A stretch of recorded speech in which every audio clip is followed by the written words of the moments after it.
যখন আপনি আরাফাত সিয়ামটা রাখবেন, এখানে প্রশ্ন আসে যে যেদিন সৌদি আরবে আরাফা হয় সেদিন করব, না আমাদের দেশে যেদিন 9 তারিখ হবে সেদিন করব, তাই না?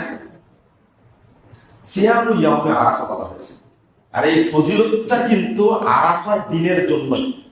কথা বুঝতে পারছেন? কিসের দিনের জন্য? আরাফার দিনের জন্যই ফজিলতটা।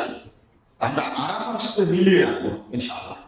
আরাফার সাথে মিলিয়ে রাখা বলতে আমাদের দেশে সেদিন তো 7 তারিখ হতে পারে অথবা 8 তারিখ হতে পারে। সেই দিন আমরা তো জানতে পারি অমুক দিন হজ হচ্ছে, যেদিন হজ সেদিনই কিন্তু আরাফা।